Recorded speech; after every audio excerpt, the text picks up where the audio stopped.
Hola, mi nombre es Luis Canciani, soy profesor superior de danzas nativas. Hoy vamos a desarrollar los talleres de expresión coreográficas religiosas, donde vamos a desarrollar danzas que tienen un origen autóctono, aborigen, y que al pasar de las eras, al pasar del tiempo, han tenido este sincretismo religioso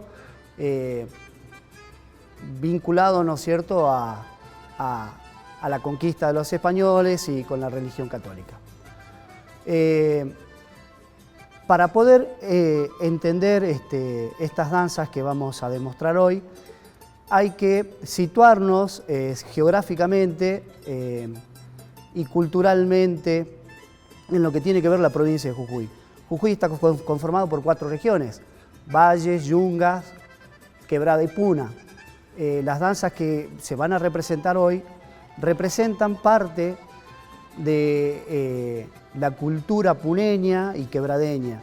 Con la llegada de los españoles, estas danzas, por ejemplo el caso del samilante y el caso de la danza de los cuartos, tienen un sincretismo religioso en donde, en una forma, ¿no es cierto?, de colonizar y poder llevarse bien entre españoles y aborígenes, toman estas danzas en representación, ¿no es cierto?, de un misa chico, que sería una misa chica, para cualquiera de los santos o de las vírgenes que traían los españoles. La región de la Puna es una región muy árida, no hay mucha vegetación, los animales que se encuentran ahí, los autóctonos, son las llamas, los suris. El suri va desde la quebrada de la Puna de Jujuy, toda la región andina hasta el norte de Mendoza. Es un animal sagrado para el aborigen de la región, que le dicen el runa, ¿sí?, el cual ellos veían en este animal la representación, ¿no es cierto?, del dios de la tormenta. Teniendo en cuenta lo que estoy diciendo, muchos de los movimientos que tiene la danza del samilante, ¿sí?, que es la danza del suri, tiene que ver justamente con esta veneración al dios de la tormenta, en donde el animal se mueve de un lado al otro, sintiendo ese cambio climático. Esto le llamaba mucho la atención al aborigen de la zona. Con la llegada de los españoles, bueno, toman esta cultura, ¿no es cierto?, que es anterior a ellos, y como una forma, podríamos decir, no de domesticar, pero sí una forma de unir, ¿no es cierto?, cultura, les permiten, ¿no es cierto?, que sigan venerando a este samilante, pero ya frente a una virgen o frente a un santo. Lo mismo pasa con la danza de los cuartos. La danza de los cuartos es anterior a la llegada de los españoles. Dicen, por ejemplo, folclorólogos, historiadores como Antonio Pagliari, en donde esta danza tiene su origen en el Imperio Incaico, en donde se hacían sacrificios, ya sea por distintos dioses, y lo que se faineaba se repartía entre las familias, entre la gente de la población. Eso generaba un disturbio muy grande. ¿Cómo lo solucionó este Inca? Haciendo justamente un juego en donde entre las familias tenían que partir ese cuarto y era lo que después iban a comer. Eso lo toman los españoles, ¿sí? Lo toman los españoles ante la festividad, ¿no es cierto?, ya sea de la Virgen de Casabindo o del Santo San Juan o del santo que sea, lo toma la religión y hacen en veneración a lo que sería una abundancia para tener una buena fertilidad con el ganado. En ese tiempo ya se había domesticado el tema de la llama, que viene del guanaco, ¿sí?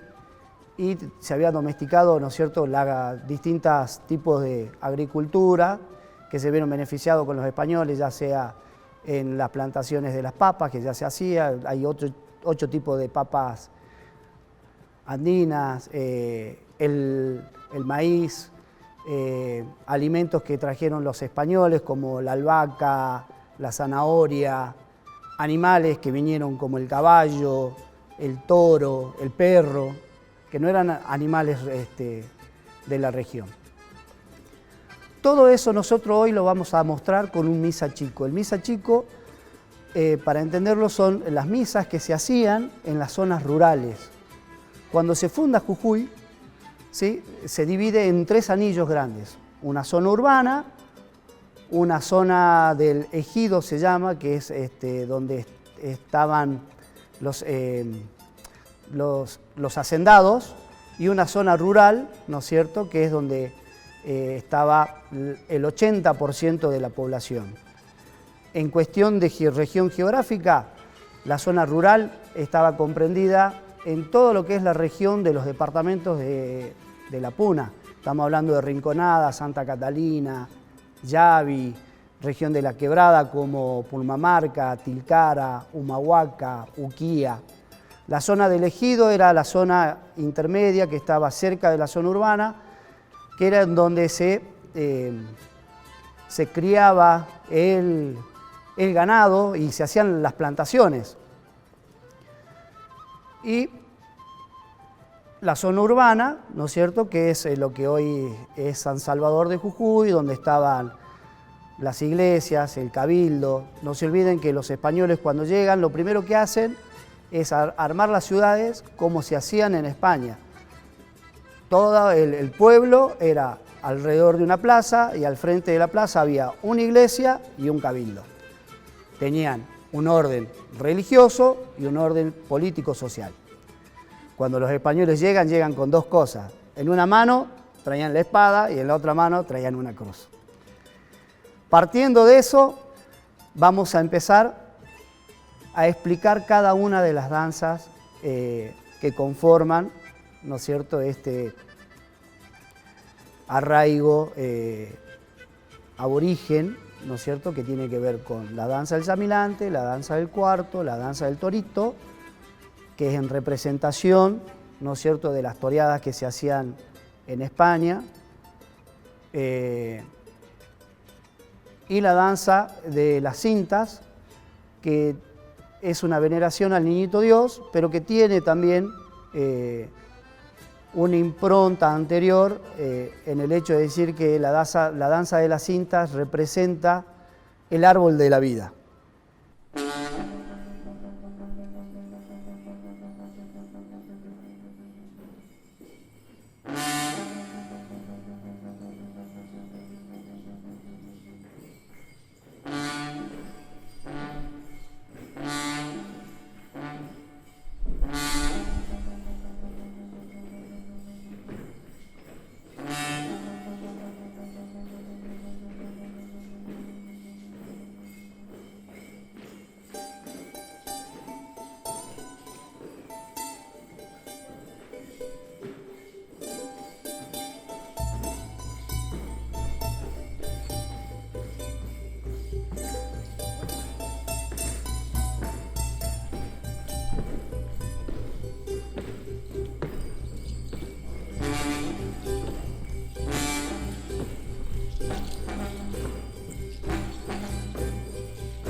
Bueno, voy a explicar la primera danza que vimos en este taller, que es la danza del samilante. Por supuesto que toda danza, antes de bailar, se hace una veneración a la Virgen en este misa chico. La danza del samilante, el vestuario que tiene son las plumas, ¿no es cierto?, que son plumas del suri. El suri es el ñandú andino, en donde tienen las plumas en el sombrero, en la falda, tienen cascabeles sobre las rodillas, usan en los pies, tienen uyutas, como le dicen, o en este caso alparcas. El pantalón es el pantalón de barracán, camisa, faja, que es el vestuario típico del Colla o del Runa. Los movimientos asemejan a los movimientos naturales del suri, movimientos que van hacia adelante, hacia atrás, de giros, contragiros. En una mano tienen un bastón, o en este caso los bailarines utilizaron la mandíbula, ¿sí?, la mandíbula de la llama, en donde van a hacer distintos movimientos de molinetes, contramolinetes, vueltas, contravueltas, con un paso básico muy sencillo, que es un paso de 2 tiempos. Es paso, salto, paso, salto, paso, salto, paso, salto, que va al ritmo de la música, que está compuesta por un bombo, ¿sí?, una corneta. Hablando justamente de la música, ahí vemos cómo, por ejemplo, 3 culturas se cruzan. La cultura aborigen, del mismo Runa, la española y la afro, ¿sí?, porque el bombo no es un instrumento natural ni del español, es afro. Jujuy o la zona de la Quebrada era el paso obligado a Viracocha, entonces había mucho comercio, estaban los encomenderos, donde había el tránsito de negros que iban a trabajar a las minas, que iban a trabajar a los ingenios. En Jujuy, en la zona oeste, estaba San Ignacio de la Biojorán, donde había 2 ingenios. Entonces tenemos instrumentos que no son únicamente regionales. Hay justamente un sincretismo de 3 culturas, con el bombo, con las cornetas, que es con los huesos de los animales que arman el erque, el redoblante.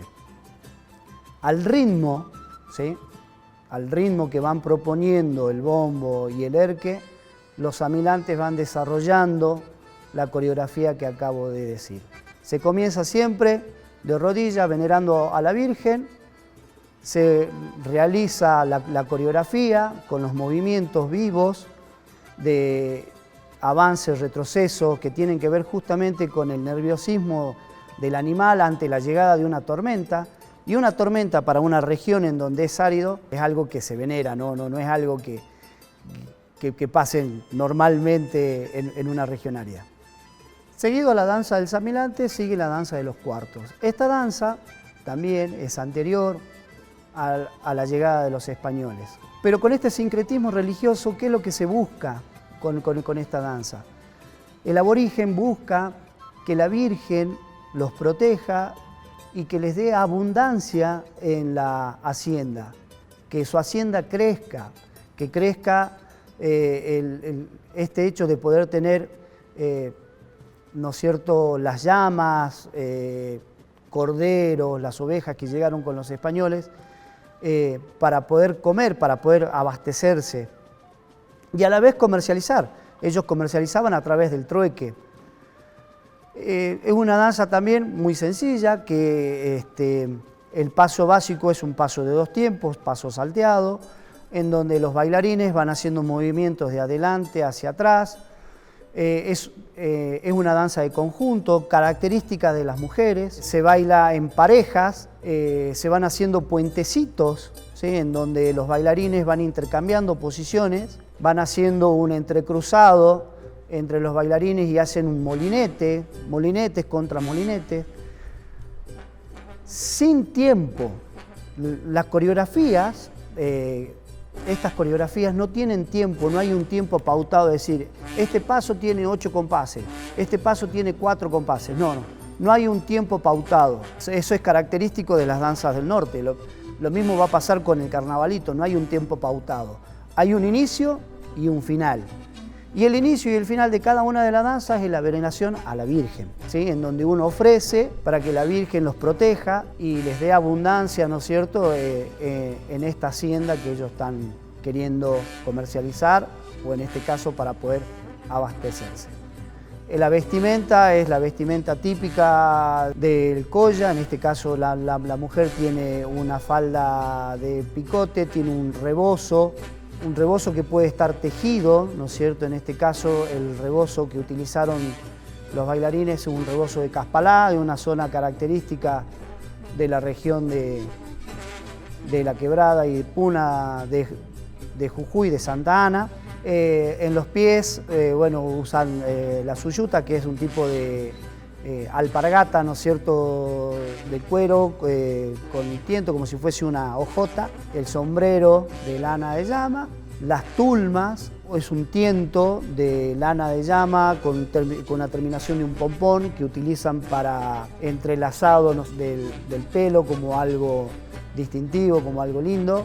Vuelvo a repetir, los movimientos son movimientos de avance, retroceso, de puentecitos, giros, contragiros en el movimiento donde van balanceando el cuarto, hacen un giro interno por dentro del cuarto o un giro hacia afuera, con la idea, ¿sí?, porque esta danza nace con la idea de que en el último momento se tiren de los cuartos y se rompa ese cuarto. Eso que se está rompiendo es lo que van a comer. Así nace esa danza, por ejemplo, que tiene trascendencia aborigen incaica, en donde tenían las ceremonias, los sacrificios, y lo que se sacrificaba era lo que se comía. Había semejante alboroto que todo el mundo se peleaba, que después lo toman como un juego, en donde jugaban a ver quién tiraba más fuerte y quién era el que se quedaba con el mayor pedazo o el trozo, ¿no es cierto?, de ese cuarto. Eso se sigue manteniendo con la llegada de los españoles, con la diferencia justamente que tiene que ser en veneración de la Virgen. Después de la veneración de la Virgen hay festividades como pasa en todas las festividades de la región de Puna y Quebrada.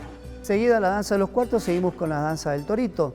Esta danza en particular sí tiene una ascendencia española porque representa las corridas de toros, ¿sí?, que se hace en honor a los reyes que estaban en ese tiempo en España. El aborigen toma ese mandato que venía, ¿no es cierto?, desde España y que pasa por el virreinato del Perú y llega a las distintas encomiendas y a las distintas iglesias que se habían conformado en ese tiempo, a la región de Casabindo. La iglesia de Casabindo es una de las primeras iglesias que se construyen, ¿no es cierto?, desde la llegada de los españoles.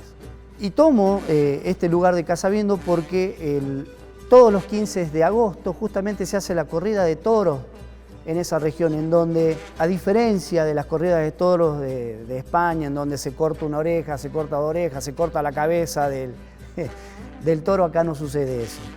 Acá es puramente una cuestión religiosa en donde el aborigen o el natural pone de manifiesto su valentía frente al toro y saca la vincha, ¿no es cierto?, la vincha con monedas de plata con la imagen de la Virgen de las astas.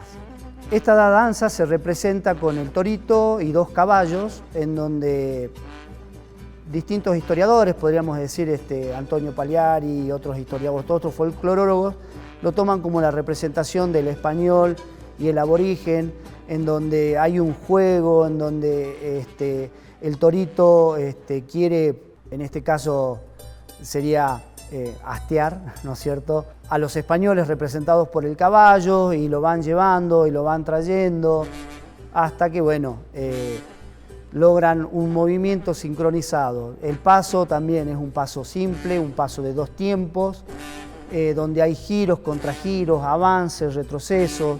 El toro va a ir a buscar a un caballo, va a ir a buscar al otro caballo. La vestimenta tiene una representación un poco española, porque tienen una falda, ¿no es cierto?, que la llevan los caballitos, donde tienen la espada y un banderín, ¿no es cierto?, que se utiliza para punzar al toro, para desgastarlo. Los movimientos son sincronizados, se pueden hacer vueltas redondas, giros contra giros, avances, retrocesos. Tampoco hay un tiempo marcado, cada movimiento tiene un compás marcado, ¿sí? No es que hay 8 compases para hacer esta figura o 16 para hacer la otra. Son todos movimientos naturales, cuales representan, ¿no es cierto?, esta corrida de toros, que es en alusión a los reyes de España. De esa forma vemos, ¿no es cierto?, cómo la religión católica influye sobre el aborigen, se forma este sincretismo, ¿no es cierto?, en donde el aborigen toma esta cultura en veneración de la Virgen y a la vez en una forma representar, ¿no es cierto?, la llegada de los españoles a nuestra región. Por último, vamos a ver el desarrollo de las danzas de las cintas. Esta danza, de acuerdo a varios folclorólogos como Carlos Vega, Antonio Paleari, tiene una trascendencia en el árbol de la vida. La relación que tienen es que este aborigen que vive en La Puna, que es una zona muy árida, no vamos a encontrar árboles. Y el árbol que se encuentre ya tiene un significado místico. Ese árbol ha tenido que pasar por muchísimas adversidades climáticas para poder estar. Entonces ese árbol ya tiene un misticismo que el aborigen lo toma. No solamente en nuestra cultura, en muchas otras culturas tenemos el árbol como un significado mitológico muy importante, ya sea en la cultura griega, en la cultura romana, en la cultura germana, ¿sí? Y folclorólogos como Carlos Vegas toman, ¿no es cierto?, este misticismo de la danza de las cintas como en relación, ¿no es cierto?, al árbol de la vida. La misma Biblia te dice que cuando Adán saca la manzana del árbol, Eva se queda con una rama y esa rama la planta y nace un árbol. O sea, hay un misticismo muy fuerte en todas las culturas en relación al árbol. El árbol representa sus raíces, el inframundo y el pasaje hacia el cielo. Bueno, ese misticismo se toma, ¿no es cierto?, con el nacimiento del niño Jesús.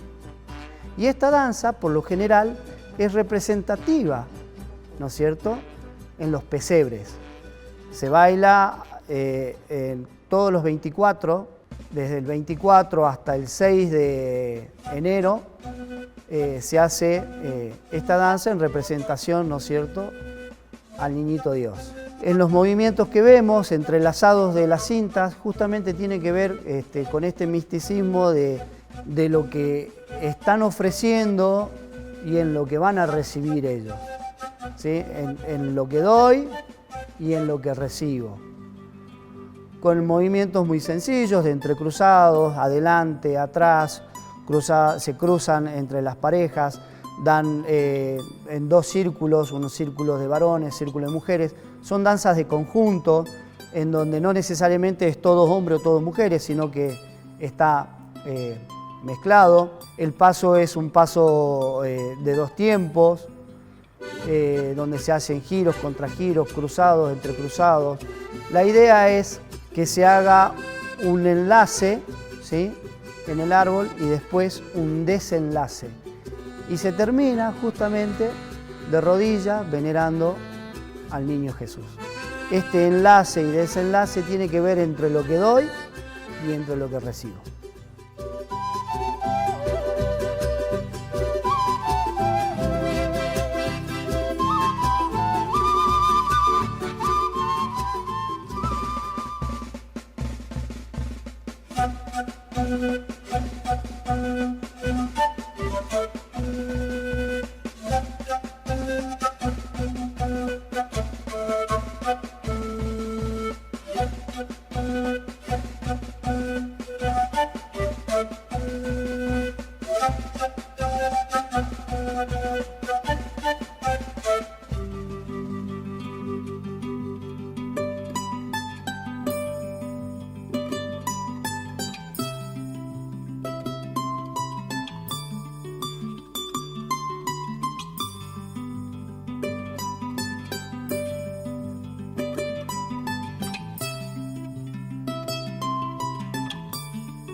Como cierra a todas las danzas coreográficas, ceremoniales que se han expuesto, tenemos que decir que son todas danzas que se mantienen vivas en la región de Jujuy, ¿sí? En la región de la Puna Quebrada. Estas son danzas que la van a ver en actos colegiales, ceremonias de la Virgen, de distintos santos patronos. Están vivas, no se han perdido, no son danzas extintas. Es importante esto que estamos realizando para que se difundan y que realmente, bueno, se conozca una partecita cultural de la región de Jujuy, ¿no es cierto?, para todo el país y para todo el mundo. Nosotros como docentes creemos que nuestra labor de poder difundir y hacer difundir, no solamente de enseñar, sino de explicar, es fundamental para lo que es la cultura jujeña.